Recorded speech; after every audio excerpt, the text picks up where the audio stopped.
तो अगर बात करें लिथोस्टैटिक प्रेशर की, तो लिथोस्टैटिक प्रेशर क्या होता है, इक्वल होता है इन ऑल डायरेक्शंस। ठीक है, अब लिथोस्टैटिक प्रेशर क्या हो गया, ओवरलाइंग लेयर्स का प्रेशर हो गया। अब इसके अंदर दो बातें खास है, दो बातें, और एक और बात क्या है, इक्वल इन ऑल डायरेक्शन, मतलब जैसे किसके अंदर पढ़ते हैं हम, हाइड्रोस्टैटिक प्रेशर के अंदर। लेकिन अब इसकी बात नहीं कर रहे, अब लिथोस्टैटिक प्रेशर की बात कर रहे हैं। अब इसके अंदर दो कहानी बनती हैं। अगर तो बात करें सरफेस की, और दूसरी बात कर रहे हैं हम लोग डेप्थ की। ठीक है, अब सरफेस के ऊपर क्या है, क्रस्ट है, या फिर जो रॉक्स होंगी, रॉक्स कैसी हैं, ब्रिटल। ठीक है, अब अगर क्या हुआ, अगर इक्वल प्रेशर जो पड़ रहा है, इक्वल प्रेशर जो लग रहा है, अगर वो इनइक्वल हो जाए,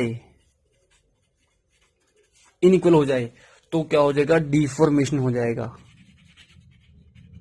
डिफॉर्म हो जाएगी रॉक। मतलब अब ब्रिटल रॉक तो क्या हो जाएगी, सबसे इजीली डिफॉर्म हो जाएगी, कि जो रॉक है वो डिफॉर्म हो जाएगी। ठीक है साहब। अब दूसरी बात ये, अगर डेप्थ के अंदर है, ओवरलाइंग लेयर्स क्या है, बहुत ज्यादा है, प्रेशर इक्वल रहेगा, इसमें कोई डिफॉर्मेशन नहीं होगा। इसके अंदर क्या होगा फिर, इसके अंदर ये होगा कि प्रेशर के बढ़ने से वॉल्यूम का हो जाएगा लॉस। वॉल्यूम का लॉस हो गया, मतलब अब मतलब वो मिनरल बनने स्टार्ट हो जाएंगे जो मिनरल की डेंसिटी हाई है। ठीक है साहब। तो हमें दो बातों को यहां पे समझना पड़ेगा, सरफेस पे क्या हो रहा है और डेप्थ पे क्या हो रहा है। क्योंकि जो ब्रिटल नेचर की जो रॉक्स हैं वो सिर्फ सरफेस के ऊपर है, क्रिस्टल के ऊपर है, क्रस्ट के ऊपर है। डेप्थ के अंदर जो है वो ऐसी रॉक्स नहीं है, और वहां पे जो प्रेशर अगर अनइक्वल हो भी गया तो भी कोई फर्क नहीं पड़ने वाला। वहां पे क्या होगा कि वॉल्यूम का लॉस होगा और हाई डेंसिटी वाले मिनरल्स बनेंगे। ठीक है साहब। अगर हम इसी बात को थोड़ा सा अंग्रेजी भाषा में लिखें कि when pressure is unequal in various direction, then the unequal pressure is called deviatoric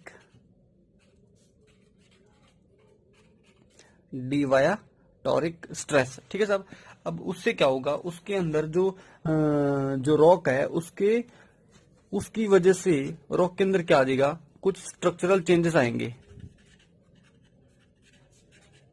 structural changes और टेक्सचरल चेंजेस भी देखने को मिलेंगे। एक बात, अब हमें पता है यार, जैसे स्ट्रेस है यार, कितने तरह का होता है, नॉर्मल स्ट्रेस होता है, कंप्रेशन होता है, और शेयर होता है, शेयर स्ट्रेस होता है। नॉर्मल के अंदर क्या होता है, या फिर बोल सकते हैं टेंशन, सॉरी नॉर्मली टेंशन आएगा, टेंशन, कंप्रेशन। ठीक है, तो ये भी तो स्ट्रेस का पार्ट है। अब स्ट्रेस पड़ेगा जब रॉक के ऊपर, तो उसके अंदर बिहेवियर जो उसकी स्ट्रक्चरल, वो तो चेंजेस आने ही आनी है ना। ठीक है साहब।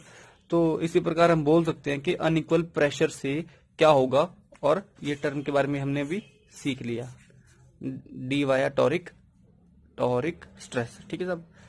ठीक है जी। तो एजेंट्स के अंदर, सॉरी एक बात रहेगी, जैसे अगर बात करें एग्जांपल की, जैसे रॉक है, ठीक है, वो क्या हो जाएगी, इसके अंदर कुछ मिनरल्स पड़े हैं कुछ अलग अलग डायरेक्शन में, शेयर स्ट्रेस की वजह से क्या हो जाएगा, उसके ऊपर दबाव पड़ेगा, दबाव पड़ने से क्या हो जाएगा, वो एक उसकी शेप, उसकी स्ट्रक्चर क्या हो जाएगी, चेंज हो जाएगी, और जो अंदर के जो उसके मिनरल्स है वो भी क्या हो जाएंगे, अलाइन होने स्टार्ट हो जाएंगे। ये जस्ट एक एग्जांपल है। ठीक है, तो हमने अब तीन तरह की जो एजेंट्स है वो पढ़ ली। एक टेम्परेचर का रोल देख लिया, प्रेशर का रोल देख लिया, और थर्ड नंबर पे हमने डिवायाटोरिक स्ट्रेस पढ़ लिया। ठीक है, डिवायाटोरिक स्ट्रेस, हमने तीन तरह के एजेंट्स के बारे में स्टडी कर ली अब तक। तो दोस्तों आगे बढ़ते हैं और बात करते हैं प्रोटोलिथ के बारे में। प्रोटोलिथ क्या होता है यार, कि कोई भी रॉक होती है जिसका मेटामॉर्फिज्म होना है, कोई भी पेरेंट रॉक बेसिकली, उसको हम प्रोटोलिथ बोल सकते हैं। तो प्रोटोलिथ का जो ओरिजिन है वो सेडिमेंट्री भी हो सकता है और मैग्मेटिक भी हो सकता है। अब सेडिमेंट्री के अंदर कौन सी देखते हैं हम लोग, पैलेटिक कार्बोनेट्स, क्वार्ट्जो फेल्ड्स्पेथिक रॉक्स, या फिर इनमें से किसी का मिक्सचर, फॉर एग्जांपल मर्ल। ठीक है, अब मर्ल क्या होता है यार, मर्ल जैसे कार्बोनेट्स के अंदर पेलेटिक रॉक्स आ जाए, मतलब इसके अंदर मिक्सचर ही है बेसिकली, मर्ल की बात कर रहे हैं। और दूसरी तरफ है मैग्मेटिक रॉक्स, मैग्मेटिक के अंदर क्या आ गया, ultramafic rocks, mafic rocks, quartzo feldspathic rocks. ठीक है साहब, तो इस प्रकार से हम लोग इनके अंदर जो रॉक्स आती हैं उनके बारे में अभी बात करेंगे। मैं इनको मैं नेमिंग कर सकता हूँ, जैसे ए, ये बी, ये सी, डी, ई, एफ।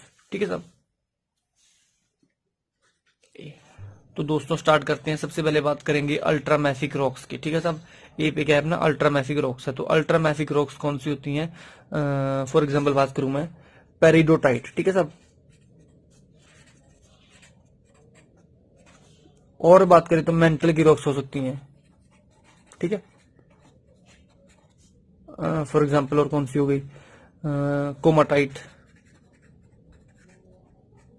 ठीक है, तो ये सब रॉक्स क्या होती हैं, अल्ट्रामैफिक रॉक्स के अंदर हम लोग स्टडी करते हैं इसको। ठीक है, अगर बात करें बी की, तो दोस्तों बी नंबर पे क्या आ गया अपना, मैफिक रॉक्स। तो मैफिक रॉक्स के अंदर कौन सी होती हैं, जैसे बात करूं बेसोल्ट हो गया, मैफिक रॉक्स बेसोल्ट हो गई, और गैब्रो हो गई, गैब्रोस हो गई। ठीक है, और बात करें सम ग्रे वैके, ग्रे वैके स्पेलिंग क्या है, स्पेलिंग चेक कर लेना भाई। ठीक है, तो सी नंबर पे बात करें हम लोग दोस्तों, अगर मैं थर्ड नंबर पे मतलब सी की बात करूं, क्वार्ट्जो फेल्ड्स्पेथिक रॉक्स की, तो इसके अंदर कौन सी एग्जांपल आ जाएंगी, रायोलाइट्स, ग्रेनिटोइड। ठीक है साहब, तो दोस्तों फोर्थ नंबर पे बात करते हैं हम लोग पेलेटिक रॉक्स। ठीक है साहब, पेलेटिक रॉक्स कौन सी होती हैं, फाइन ग्रेन रॉक्स होती हैं। कौन सी, जैसे क्ले हो गई, मड, सिल्ट्स। ठीक है, तो इन सबको हम कोलेक्टिवली, जो वेरी फाइन ग्रेन होती हैं, इन सबको हम पेलेटिक रॉक्स के अंदर स्टडी करते हैं। ठीक है, इसके अंदर कौन सी आ गई, फाइन ग्रेन्ड, सिल्ट, क्ले, या फिर मड। ठीक है साहब, तो फिफ्थ नंबर पे बात करते हैं ई पॉइंट की, कार्बोनेट्स के अंदर। कार्बोनेट्स के अंदर या फिर बोल सकते हैं कैलकेरियस रॉक्स, कौन सी हो सकती हैं, डोलोमाइट्स एंड लाइमस्टोन। दोस्तों कमाल की बात है कि हम लोग सोच रहे हैं कि जो मेटामॉर्फिज्म हो रहा है वो सेडिमेंट्री के बारे में हम जनरली कंसिडर करते नहीं है। देखो, लेकिन जो मार्बल है, कार्बोनेट से मार्बल बनता होता है, marble is a metamorphic rock. तो सेडिमेंट्री रॉक्स भी उनका भी मेटामॉर्फिज्म होके मेटामॉर्फिक रॉक्स बन सकती हैं। ठीक है साहब, और फिफ्थ नंबर एफ पॉइंट की हमने बात कर ली। और जैसे क्वार्ट्ज की रॉक मान लो यार, तो क्वार्ट्ज की रॉक जैसे चर्ट हो गया, उनका भी मेटामॉर्फिज्म हो सकता है। ठीक है, और भी बहुत सारी अदर रॉक्स होती हैं, जैसे मैग्नीज रिच सेडिमेंट्स हो गए, आयरन स्टोन्स हो गए, एवेपोराइट्स, एल्कली इग्नियस रॉक्स, अब चाहे तो इनको लिख सकते हो एरिनिशियस। इन सब की भी हम बात कर सकते हैं एज ए प्रोटोलिथ के अंदर, लेकिन जो मेजर टाइप्स हैं इनकी बात हमने अभी कर ली। ठीक है साहब, आप इन सबको नोट भी कर सकते हो। तो दोस्तों भी बात करते हैं हम लोग मेटामॉर्फिक प्रोडक्ट्स की। ठीक है, हमने A B C D E F करके सारे के सारे जितने भी रॉक्स थी उनकी बात कर ली, और उनके अंदर कौन कौन सी रॉक्स आती हैं उनकी बात कर ली। अब बात करते हैं एक सरफेस लेवल पे कि यार इनके मेटामॉर्फिज्म से जो प्रोडक्ट्स बनते हैं, मेटामॉर्फिक जो प्रोडक्ट होते हैं, उनके बारे में भी थोड़ी सी बात हमें कर लेनी चाहिए। ठीक है, अगर ए की बात करूं मैं, अल्ट्रामैफिक रॉक्स की बात करूं, तो उसके अंदर एक लार्ज अमाउंट में सरपेंटीन ग्रुप ऑफ रॉक्स बनता होता है। ठीक है, मेटामॉर्फिक प्रोडक्ट है ये, किसके अंदर, अल्ट्रामैफिक रॉक्स के अंदर। तो सरपेंटीन क्या हो गया, सरपेंटीन बेसिकली ग्रुप है।